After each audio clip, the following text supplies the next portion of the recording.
This isn't some fancy retail packaging that you rip off and you throw away. Welcome to AW Services YouTube channel. Welcome to the AW Services YouTube channel. I'm Austin. Today's video is back with camping in mind, and the subject of this is Trangia, the Trangia cooker, the very famous Swedish cooker that's been around since the 1920s, and it works fabulously. If you like traditional or wild camping, then this might be the stove for you. I've covered this in a previous video and other videos on the Trangia, which I'll also link in the description of this video. But the reason for today's video and the point of interest is something that many newcomers to the camping outdoor world might not be familiar with, and it may be a few useful and valuable tips for them. So if you're buying or wanting to buy a brand new Trangia, not a second hand, we are talking brand new, they are readily available. They are priced hundreds of pounds plus because they are good quality, light, almost aircraft grade aluminium. They have been around for so long that they work, and if it's not broken, don't fix it. There are a few variations of the standard Trangia, but if you're buying a brand new Trangia to run on liquid fuel, i.e. methylated spirits, do not use anything else. Do not use petrol, do not use diesel, do not use white spirit. There are alternative fuel gels and fuel tablets around that you can use in a specific burner, but methylated spirits is the recommended fuel for use. So if you're buying one of these and you're going away backpacking, you may be a youngster that's at school doing your 10 tools training, your Duke of Edinburgh, bronze, silver or gold expedition, a familiar thing will be your Trangia. But if you're using methylated spirits, this bottle that you can buy these in B&Q, most hardware stores, a lot of fuel petrol stations also sell these, especially if you're on a coastal area or near an area that's good for camping, they stock it. But it's, you know, painting and decorating, that's where you'll find this. It's very good. But this retail bottle, the only time you'll use this bottle and you'll see this bottle is when you first buy the liquid, and recommended for safety is one of the approved Trangia storage and transportation bottles. These are available in 500ml, 1000ml, 1 litre, which I have. These are very, very strong plastic. I'm just trying to look on the bottom to see what the plastic is. I think it might be high density polyethylene. It's really, really strong. So if you're using that and you've taken that away backpacking, say for example it's raining, you're sitting down, you want to get some food, you go and quickly sit on your rucksack to save your bottom getting wet, you split that bottle open in your rucksack, you've got fuel contamination all over your clothes, your dry kit, your wash kit, your tent, your sleeping bag, and also it's a very severe fire risk. Methylated spirits burns with an invisible flame. It doesn't smoke or soot an awful lot when it's burning naturally, but that's why these bottles are approved.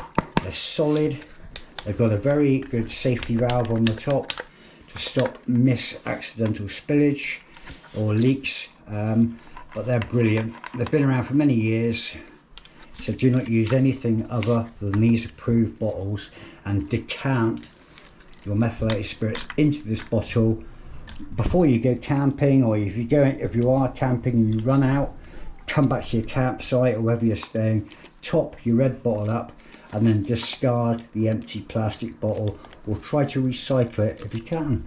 But that's the point on that. Also, if you're buying a brand new Trangia 27 series, 25 series, you'll probably be familiar, or you probably won't be familiar with this bag that comes inside of the Trangia.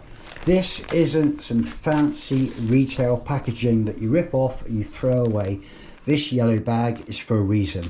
This yellow bag hosts a multitude of instructions, safety information, but more so, this bag is specifically designed to place your burner, your liquid burner, every time you finish using your stove, if you're camping or you're trekking from point A to point B, you tighten this lid up on your burner, you place it in that bag, you fold the bag over or try to tie a knot in the bag, then your burner is inside the bag. You've also got your pan handle grip, and that stows away and it's always carried within the inside of the kettle. The reason for this bag being is it's a thick plastic bag. It's quite thick, very robust, providing you don't split it, rip it, tear it or poke holes in it. But also, if you have fuel leaking out of your stove because you've not done your lid up properly, or your rubber O-rings come out, you've not noticed, and your stove is leaking, over time, if you're someone that only goes camping in the summer months, through the winter period and autumn, when your Trangia is stowed away in your cupboard for all your camping gear, your methylated spirits can eat away and corrode the aluminium inside of your kettle, making it unsafe, weak and potentially ready to split, but also contamination. You're boiling your drinking water for your tea, your coffee, your hot chocolate, your water for your meals you might boil, and that you're also going to contaminate the inside of your kettle. So make sure your O-ring is in a good serviceable condition. If it falls out, splits, or you lose it, you can buy these. They're only like £2 on Amazon, official Trangia. You can buy brand new burners.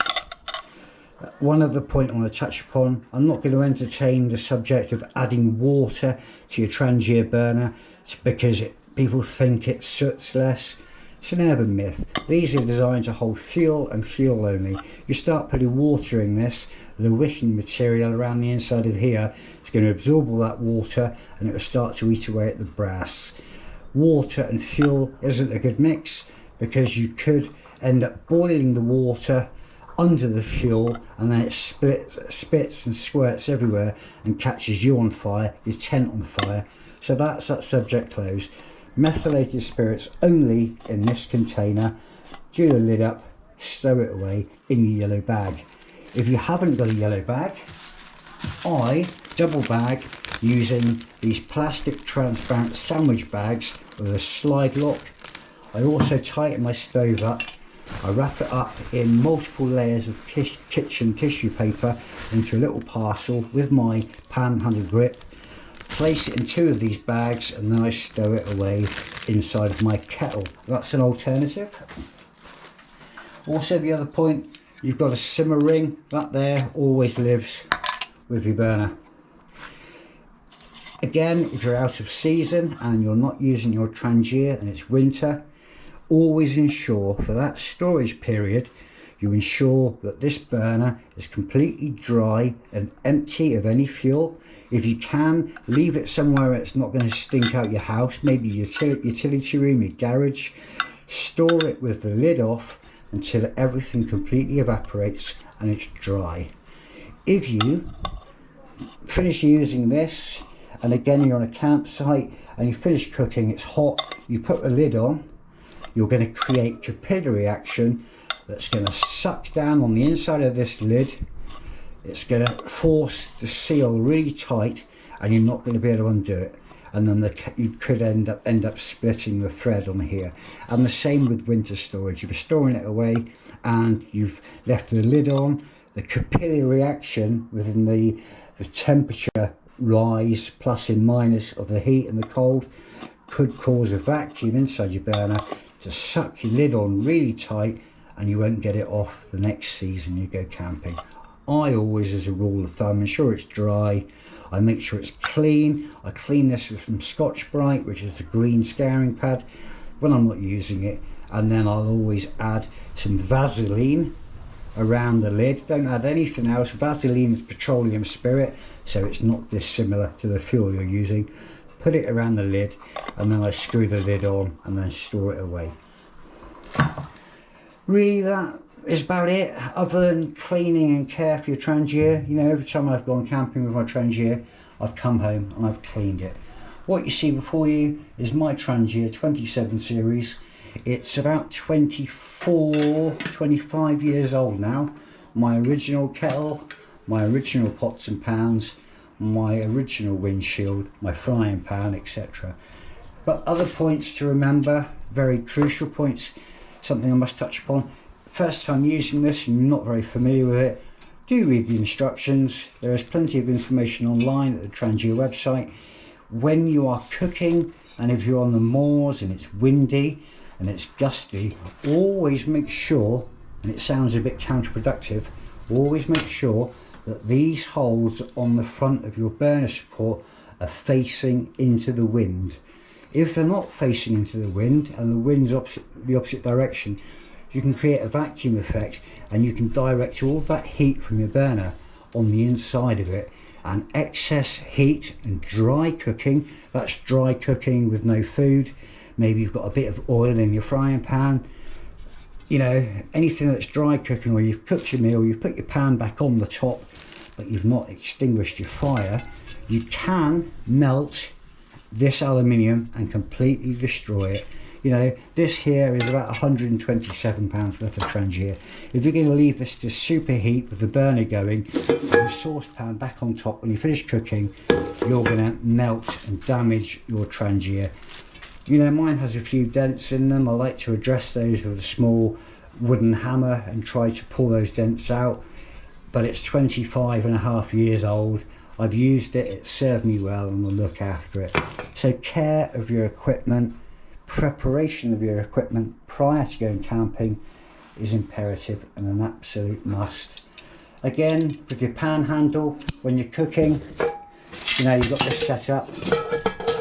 Do not leave your pan handle hanging on the side of your pot, because the exhausted heat coming up the side of the windshield is going to superheat these and you'll end up with very serious burns.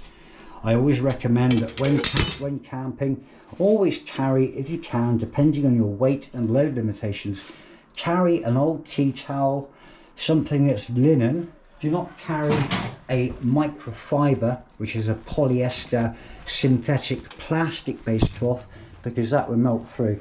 Carry something like an old tea towel or an old oven mitt or an old pair of thick gloves that you could sacrifice as cooking gloves to ensure that you've always got an oven mitt, so if anything untoward happened and your pot fell over or you knocked it, you could very quickly and safely pick it up without burning yourself.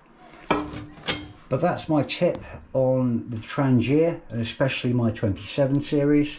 If you find the video helpful, please subscribe to the channel, help it grow, help more videos get out there and to reach a wider audience. Click the bell icon for notifications when new videos are published.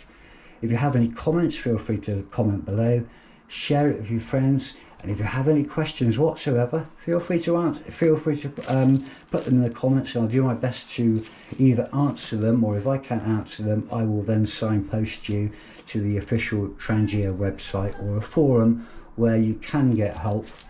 But you know, that's it, that's the video. I'll leave a link to my other camping videos within the description, but thank you for watching this video. I've been Austin, thank you very much.